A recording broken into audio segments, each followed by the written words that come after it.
Muy bien, entonces, en este momento estamos viendo todo lo concerniente a la clase de sermones. Homilética 2 tiene que ver entonces con la clase de sermones.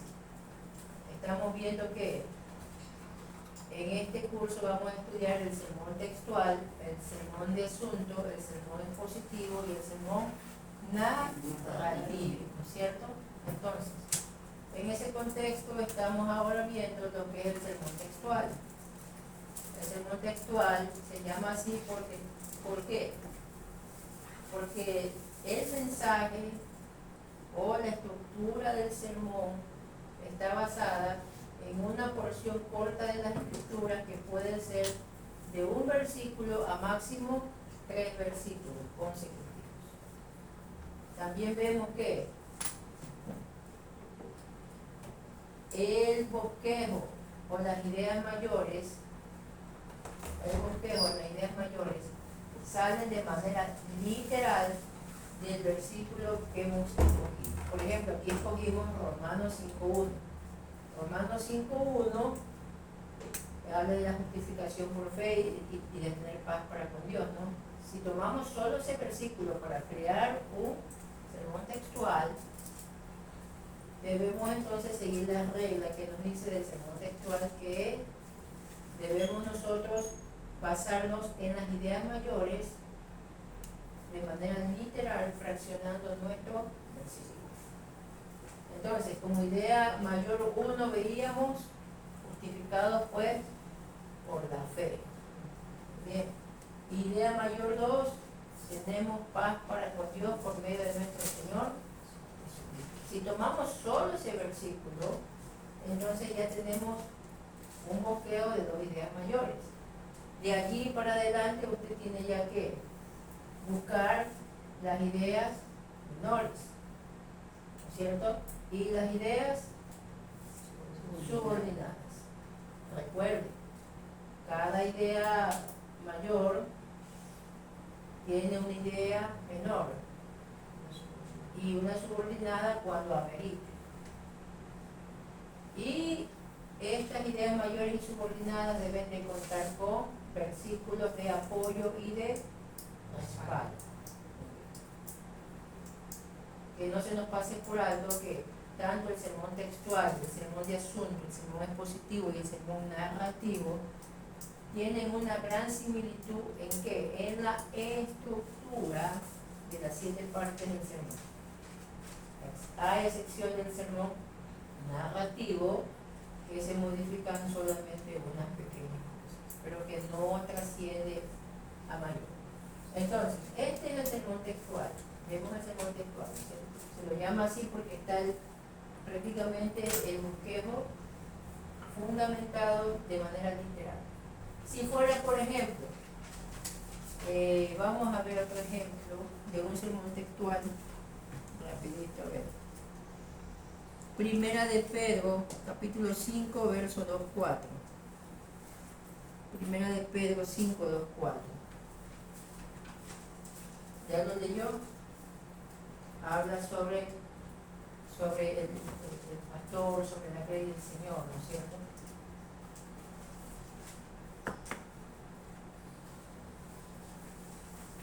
Ese es un sermón textual del versículo 2 al versículo 4, capítulo 5. ¿Alguien puede leerlo, por favor? Apacentar la ley de Dios que está entre vosotros, cuidando de ella, no por fuerza, sino voluntariamente, no por ganancia deshonesta, sino con ánimo propio, no como teniendo señorío sobre los que están a vuestro cuidado, sino siendo ejemplos de la ley. Y cuando aparezca el príncipe de los pastores, vosotros recibiréis la corona incorruptible de gloria. Muy bien. Si ponemos, por ejemplo, el texto de Primera de Pedro,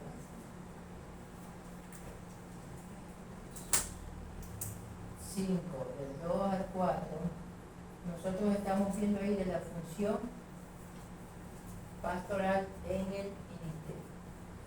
Como tema podríamos poner el ministerio pastoral.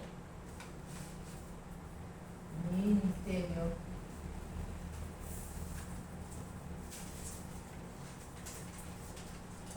El ministerio pastoral. Usted ya sabe el objetivo, cómo sacarlo. ¿Cómo yo desgloso esto en mi cuerpo plano bosquejo? Me baso en el versículo, ¿no? A ver, podríamos poner como idea mayor la función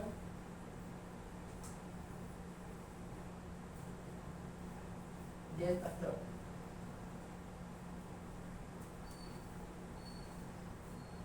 ¿Eso está en dónde?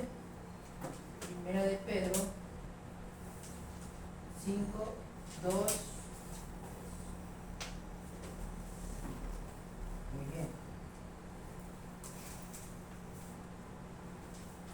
Podríamos entonces empezar haciendo nuestro bosquejo con una idea menor, a manera de pregunta.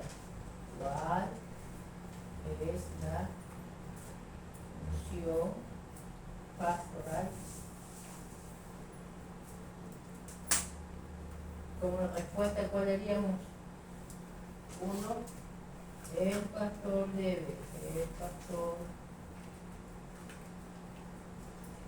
abajo, alimentar la grey de Dios. ¿Qué más? Debe dirigir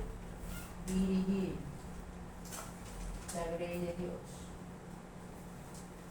Y ahí lo sigo dividiendo. Se me ocurre, por ejemplo, primera de Pedro 5, 2b, 3. Como segunda idea mayor. ¿Cómo debe el pastor cumplir su función pastoral? ¿Cómo debe el pastor cumplir su función? Hasta ahí no. ¿Cómo debe el pastor cumplir su función? Está implícito pastoral, lógicamente.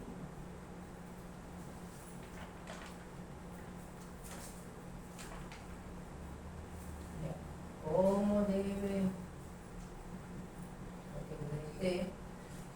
Número 1. Veamos cómo no debe. ¿Cómo no debe hacerlo? Según el texto que nos dice no por fuerza, no por ganancia deshonesta, no como teniendo señorío sobre lo que están a su cuidado. Ahí lo dice el texto, ¿no es cierto? No por fuerza, no por ganancia deshonesta, no por señorío.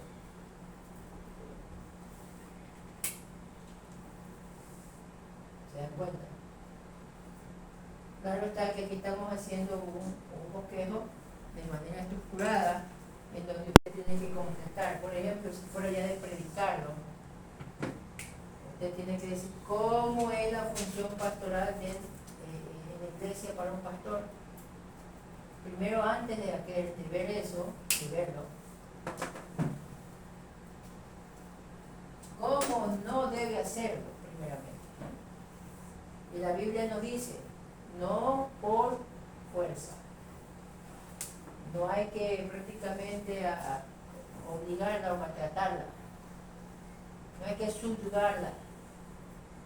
No hay que ejercer una presión de dominio. No. Le dice, no por ganancia. No viéndola a la oveja como una fuente de riquezas. No viendo al hermano que tiene un buen trabajo, darle las consideraciones más que a otros y evadiendo su forma de vida. No por señorío, no creernos superiores, sino más bien creernos al mismo nivel. Entonces, un buen pastor dentro de su pastorado no debe ejercer por fuerza su autoridad dentro de la iglesia. No debe ejercer su pastorado por ganancia o por, hay una palabra, avaricia, o viendo como que fuera un negocio. No puede ver tampoco las ovejas como que ellas fueran inferiores y él superior. Eso es lo que dice la Escritura. Ahí, ¿sí ven? No.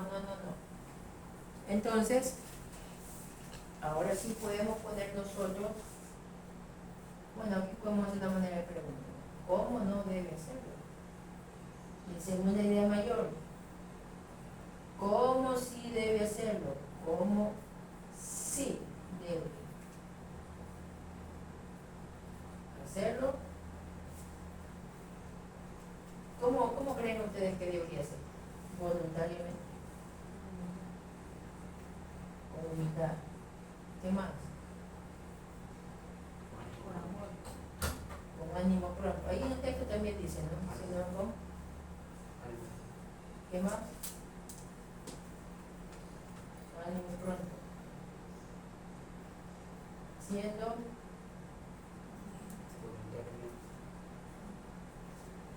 ejemplo. Ahí le puede añadir usted amor, cuidándola, protegiéndola. Tiene que ver dónde entra ese ítem de acuerdo a lo que usted tenga. Y si no, también lo puede añadir. O lo puede añadir. ¿Cómo si debe hacerlo? Voluntariamente, dice la apóstol Pedro. O sea, tiene que hacer lo que le nazca, con amor. Que no se sienta obligado. Que no sienta el peso. Un peso de carga donde le moleste, donde le incomode, sino que sienta un peso de amor. Muy diferente. Que lo haga con humildad, que lo haga con ánimo pronto, que no diga estoy cansado, no puedo ir a ver en este momento los hermanos que están pasando por alguna prueba, mañana voy. No, tiene que tener ese ánimo pronto, ese deseo de levantar al hermano, ese deseo de restaurar al hermano, ese ánimo, debe ser un animoso, no debe ser amargado, no debe ser enojón, ánimo pronto. Siendo ejemplo, pastor que se conduzca de manera honesta, de manera firme en carácter. ¿Sí? ¿Se dan cuenta ustedes? Ahí está. Ánimo pronto, siendo ejemplo de la vida. Ese es un sermón textual. Aquí usamos ya un ejemplo de 2, 3, 4, 2 versículos. Las ideas salen complementarias. El sermón textual es muy práctico, muy rápido. Es muy práctico, muy rápido. ¿Tienen preguntas sobre el sermón textual? ¿No tienen preguntas? Tienen que hacer preguntas. Vamos a avanzar ahorita. Y está grabado igual, ¿no? Cualquier cosa lo pueden ver. Tengo que decir ya grabado. Bueno, ¿alguna pregunta sobre el sermón textual? La próxima semana les traigo ejemplos y también les vamos a traer otros detalles sobre los puntos que estamos viendo ya.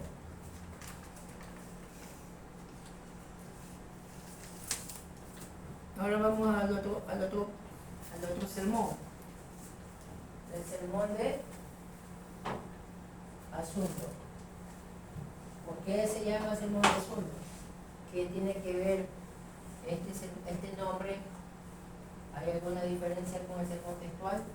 Vamos a ver. El sermón de asunto también se lo conoce como el sermón temático o tópico. Se lo conoce como el sermón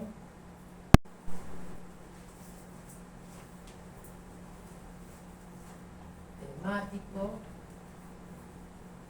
o tópico. ¿Ya? Consiste en elegir un asunto bíblico.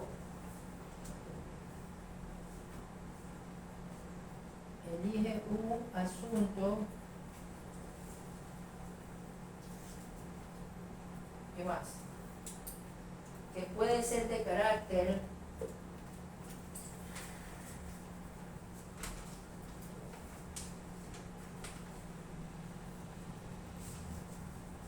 doctrinal. ¿Qué más? Ético, moral,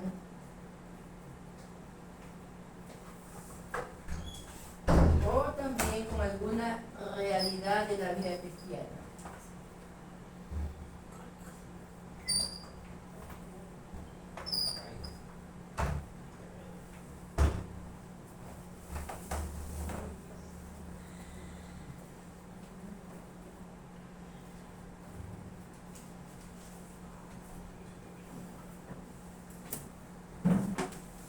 ¿Por qué se llama sermón o método de asunto o sermón de asunto? Porque trata un tema doctrinal muchas veces. Se me ocurre, por ejemplo, la doctrina del arrepentimiento,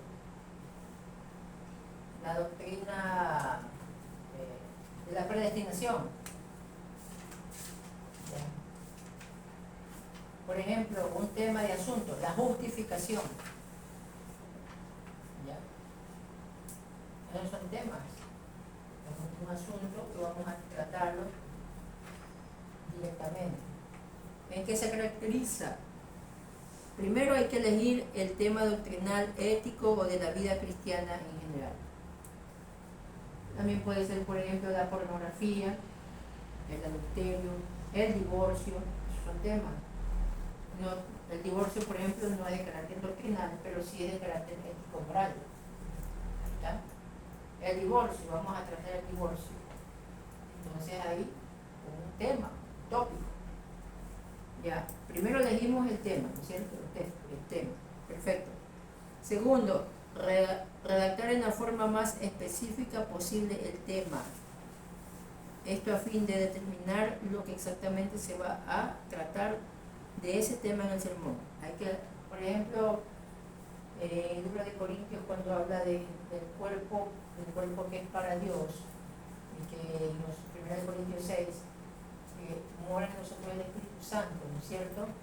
Podemos hablar, por ejemplo, se me vino aquí la mente.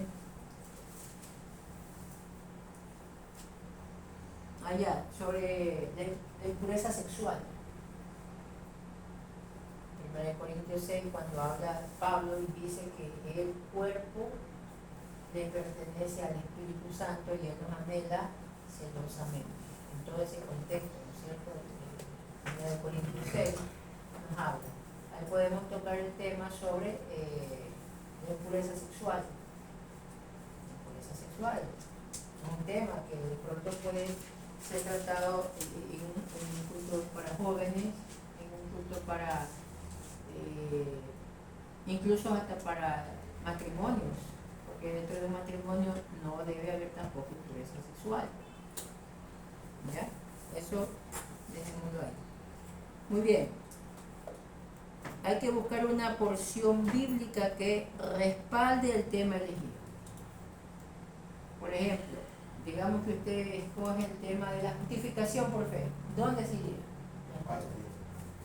Romanos 10. Romanos 10. Ya. Está. ¿Qué tema le pondría? ¿Qué versículo? Primero escoja el tema, ya. Primero escoja el tema y pone el versículo. Hable, por ejemplo, de esa justificación. ¿Qué versículo le pondría? Ayuden a buscar el versículo que hable sobre la justificación.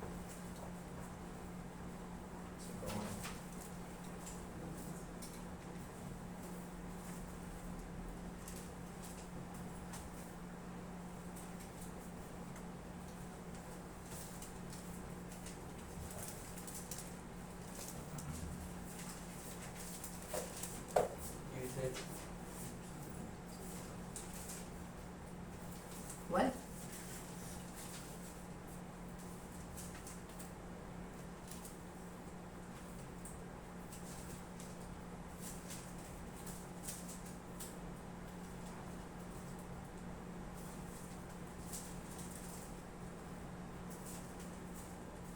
Parte de Romanos 10. Romanos 5.1. Así. Romanos 5.1. Justificados pues por la fe, tenemos paz para con Dios por medio de nuestro Está Señor. bien. Bueno, vamos a poner ese ya. También el 5.9. 5.9 que dice. Pues mucho más están ya justificados en su sangre, por él seremos salvos de la ira. Muy bien, cualquiera de los dos. Ya tenemos el tema sobre la justificación y entonces elegimos nuestro versículo, nuestro tema de respaldo. ¿Qué más? Sigamos. Luego de establecer el objetivo del sermón, siguiendo las pautas ya estudiadas sobre esta parte importante de todo sermón. Ya usted ya sabe sacar objetivos, ¿no es cierto? Ya tiene que saber. Ya. El objetivo es necesario establecerlo a fin de poder luego hacer el bosquejo plan del sermón. Como en toda estructura, ¿no? Para poder hacer un buen sermón, un buen bosquejo debe tener su objetivo bien dirigido, bien plasmado. Muy bien. Las divisiones mayores del bosquejo, con sus respectivas explicaciones, deben ser apoyadas por pasajes bíblicos diferentes. Estos deben ser en un mínimo de 1 y un máximo de 3.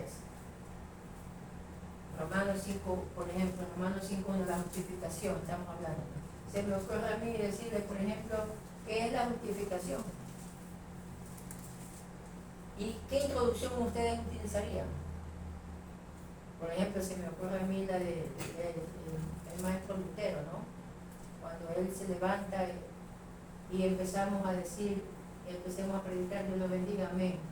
En el año de 1517, en una de las iglesias de Londres, o Alemania, casi se le dañan los oídos, de Alemania, un hombre, un monje, tuvo el valor de alzar su voz en un grito desesperado por establecer una verdad, que la justicia y la justicia de Dios, la justificación de Dios, es decir, el poder acercarse a Dios no estaba basado en el punto económico, ni en el punto tampoco de un sometimiento a una iglesia invisible, sino que estaba basado en una sangre preciosa, la sangre de un hombre que murió en una cruz, la cual ahora en este momento vamos a ver a continuación. Sencillita. Déjelo ahí, déjelo con la gana. Sencillita, rapidita, en todo. Un tema doctrinal, la justificación es un buen tema. Es un buen tema, la justificación. Hay muchos temas dentro de el diezmo también es un tema. Tiempo. Bastantes cosas, ¿no? Entonces, en este punto de aquí, mis hermanos, por ejemplo, Hechos 3:19, tenemos un tema ahí que habla de los beneficios del arrepentimiento.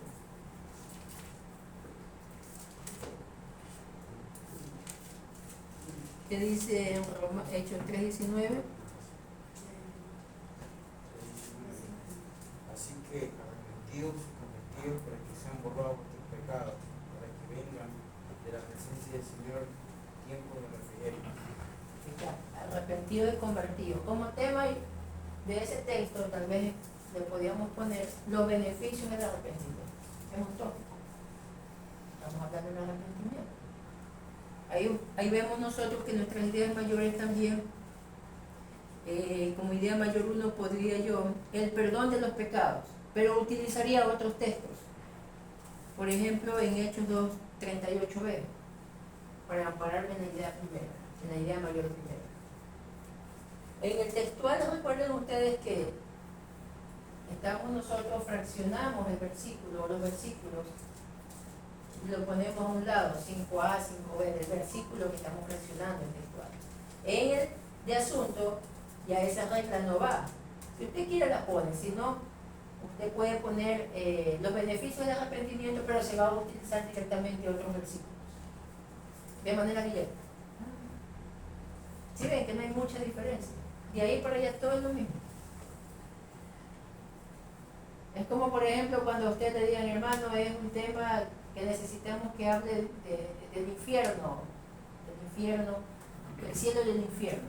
Ahí usted tiene un tema, un asunto importante. O digamos que tiene que usted presentar una defensa en el colegio de la Espolo, de la Católica. Le van a dar 25 minutos para que hable usted sobre... a ver, vamos a ponerle el tema de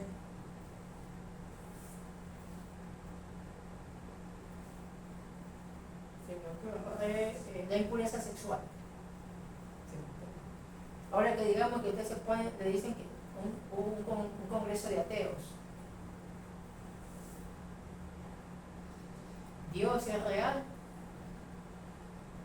La doctrina. Claro que en esa doctrina usted tiene que tomar en cuenta que los ateos leen bastante la Biblia. Parece mentira. Pero ateo no existe. El ateo más bien es un hombre que desconoce lo que no conoce, pero que existe. Existe. Entonces ellos les falta conocer más cosas. Y cuando ya conozcan se van a dar cuenta. Es la realidad. Pero el ateo es un hombre que vive sumergido y comprimido en su propio conocimiento, tratando de alzar su voz. Estaba en negación. Estaba viendo yo el de un predicador, me dejó pensando bastante como él lo invitaron a debatir sobre el ateísmo versus cristianismo. A él le dijeron, toque ese tema, le dijeron, y usted va a tener 8 minutos, le dijeron, para que pueda responder. Y él dijo, en 2 minutos lo hago. Y en 2 minutos me quedé viendo el video. Y cuando en eso dice, el ateo dice, a ver, demuéstrame cómo puede haber dentro de nuestro conocimiento racional entender que existe alguien, aquí no vemos, pero que supuestamente es. Y el predicador dijo, bueno, dice, tú eres un estudiante muy brillante. Y el ateo respondió, sí, yo soy muy brillante. Dice, me gusta.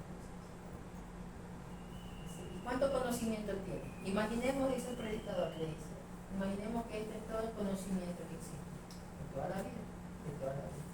Quiero que venga y me expliques cuánto conocimiento tú sabes de la vida. Entonces se acercó el ateo y dijo, bueno, yo creo que sé. Entonces el predicador le dijo, bueno, veo que eres muy brillante, conoces, tienes un conocimiento alto, ¿no? Pero dice, tú no puedes, dice, hablar de esto que no conoces, pero cuando lo conozcas te vas a dar cuenta que existe.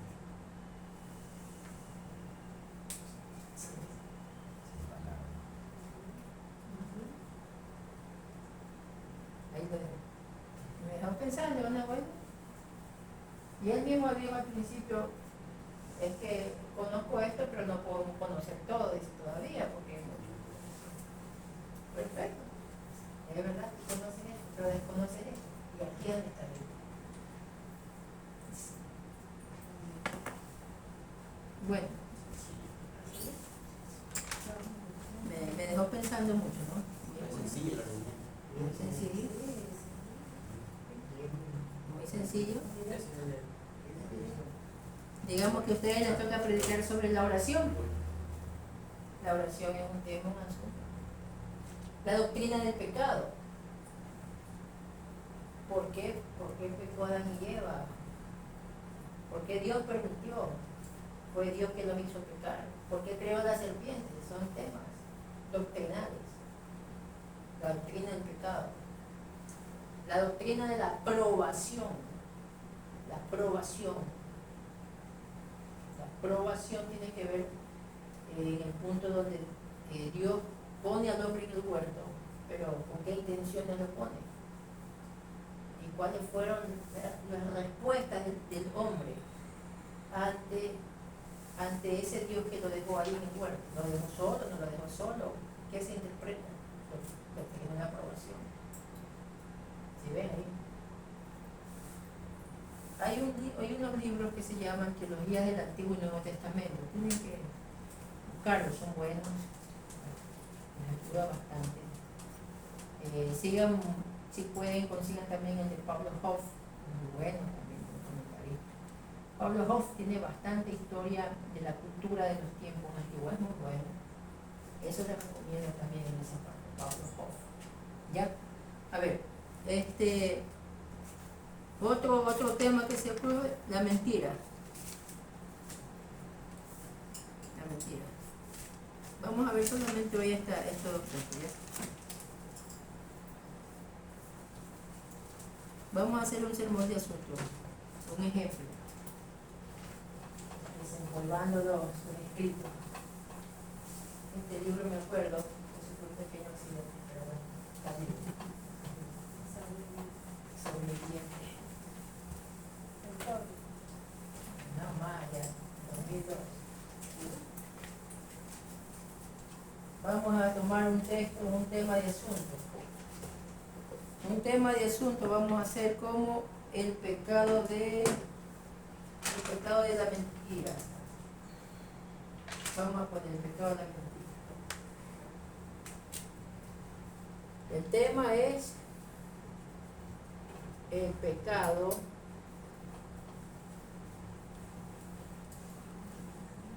de la mentira.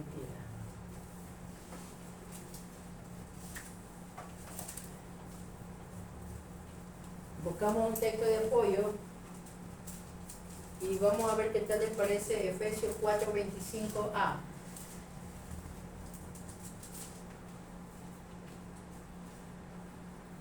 Si lo pueden leer.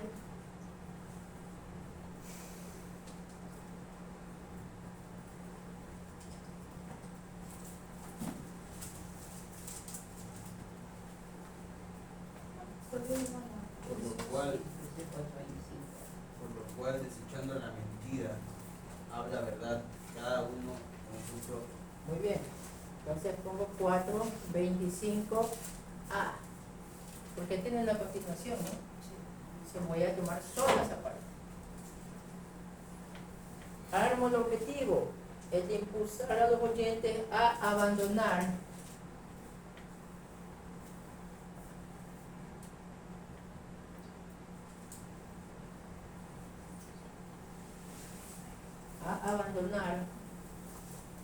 la práctica de la mentira.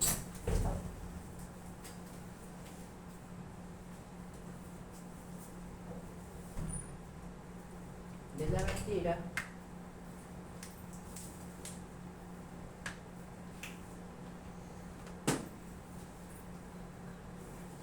y mostrarles el origen, y mostrarles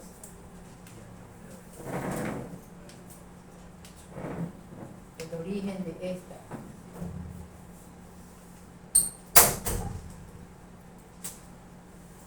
Y las consecuencias que trae sobre quien la practica.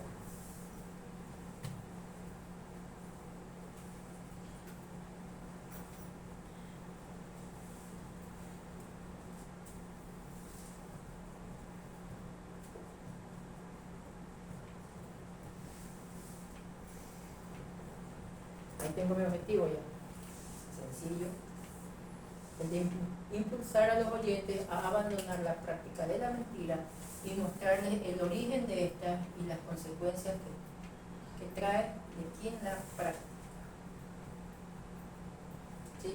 En mi cuerpo plano bosqueo lo haría de la siguiente manera.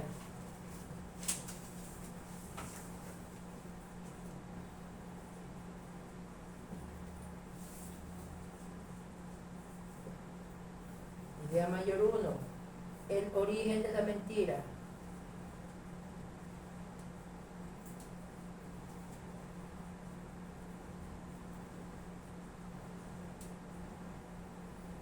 Número 1, idea menor. La mentira puede tener su origen en el propio hombre.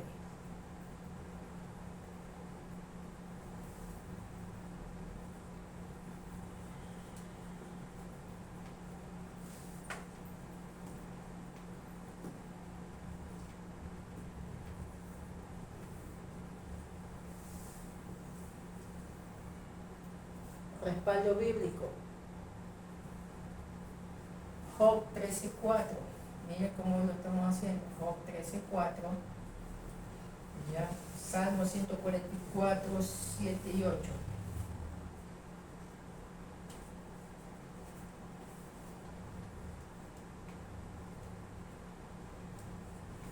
Ya, ahí vemos. Por ahí vamos a ir quedando, ¿no? Vemos entonces nosotros. Aquí tenemos nuestro texto, nuestro tema, el objetivo y el desarrollo. Idea 2 menor, vamos a poner abajo La mentira se origina en espíritus malos.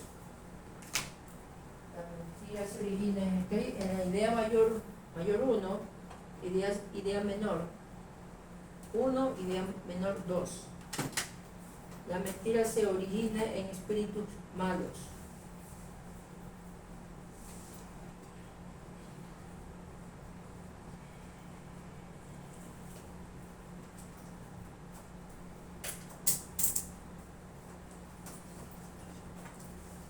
Mi base de apoyo, ¿cuál sería? Segunda Tesalonicenses 2:11.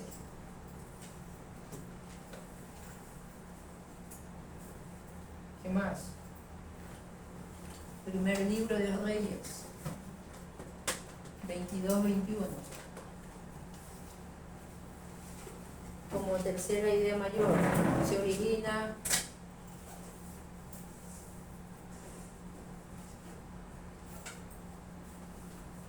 también en Satanás.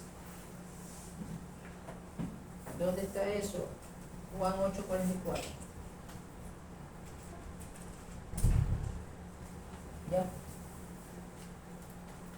¿Te das cuenta? Idea mayor, idea menor, idea menor, idea menor. Versículo de apoyo de diferentes textos, diferentes libros.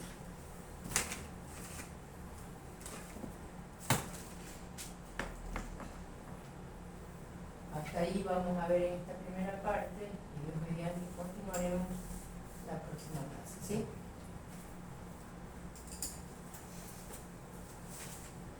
Vamos a avanzar con el